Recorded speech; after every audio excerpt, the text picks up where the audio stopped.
उत्तर प्रदेश के सहारनपुर जिले के गंगोह के सांगाठेड़ा गांव में दिल दहला देने वाली वारदात हुई। भाजपा नेता योगेश रोहिला ने अपनी पत्नी और 3 बच्चों के सिर में लाइसेंसी पिस्टल सटाकर गोली मार दी। इसमें 8 साल की श्रद्धा, 7 साल का देवांश और 4 साल का शिवांश की मौत हो गई, जबकि 32 वर्षीय नेहा मेडिकल कॉलेज में जिंदगी और मौत के बीच जूझ रही है।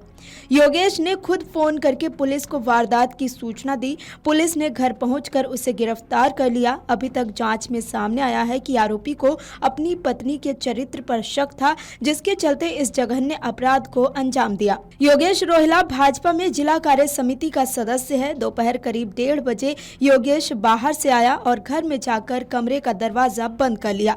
करीब 2 बजे कमरे से एक के बाद एक कई गोलियों की आवाज सुनाई दी। इसी पर उसी मकान के दूसरे हिस्से में रहने वाली योगेश की चाची मीना व अन्य परिजनों ने दरवाजा खटखटाया। योगेश ने दरवाजा खोला और तेज आवाज में कहा कि मैंने पत्नी और तीनों बच्चों को गोली मार दी। यह सुनते ही परिजन हैरान रह गए। उन्होंने अंदर जाकर देखा तो वहां चारों खून से लथपथ हालत में पड़े थे। श्रद्धा की मौत हो चुकी थी, जबकि पत्नी और अन्य दोनों बच्चे तड़प रहे थे। सभी के सिर में गोली मारी गई थी। इसी दौरान आरोपी ने एसएसपी, सीओ और कोतवाल को भी फोन कर कहा कि मैंने परिवार को मार दिया, मैं खुद को भी गोली मार लूंगा, जल्दी आइए। पता चलते ही एसएसपी रोहित सिंह सजवाण और एसपी देहात सागर जैन समेत अन्य अधिकारी मौके पर पहुंचे। पुलिस ने आरोपी को मौके पर ही पकड़ लिया। लाइसेंसी पिस्टल को भी जब्त कर लिया गया है। घायलों को जिला अस्पताल में लाया गया, जहां शिवांश और देवांश की भी मौत हो गई। नेहा को मेडिकल कॉलेज रेफर किया गया। आरोपी ने कहा कि तीनों बच्चे अपनी मम्मी की तरफदारी करते थे। जब भी झगड़ा होता था तब बच्चे कहते थे कि पापा आप गलत हो, मम्मी सही है। इसी वजह से उन्हें भी गोली मार दी। चेहरे पर शिकन तक नहीं। पुलिस ने आरोपी को पकड़ा, उसके चेहरे पर कोई शिकन तक नहीं थी। जांच में पता चला कि योगेश मानसिक तनाव से गुजर रहा था। पुलिस के मुताबिक योगेश ने पिस्टल का लाइसेंस 2013 में लिया था। वो 2 माह से पत्नी को परेशान कर रहा था। गाँव में योगेश ने बड़े नेताओं जैसा रौब काट रखा था।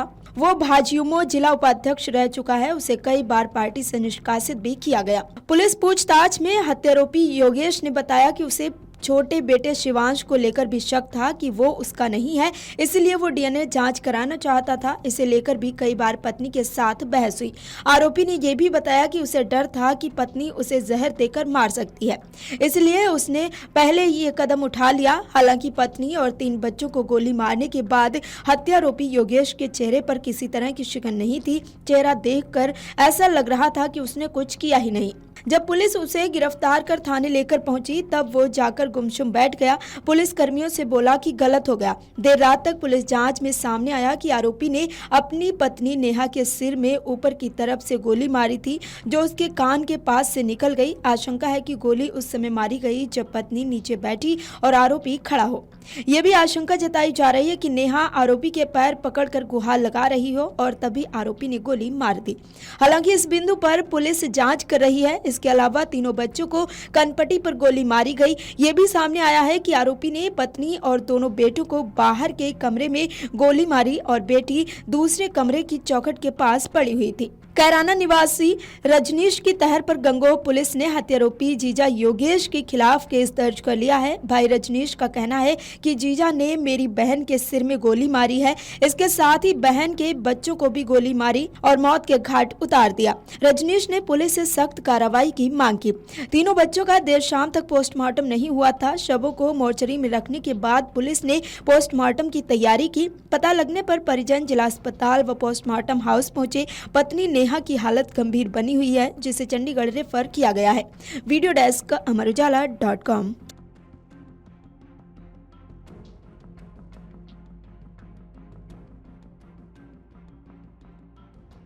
अगर आप ये वीडियो YouTube पर देख रहे हैं तो हमारे चैनल को सब्सक्राइब करें और बेल आइकन को दबाना ना भूलें। अगर आप Facebook पर ये वीडियो देख रहे हैं तो हमारे पेज को लाइक करें।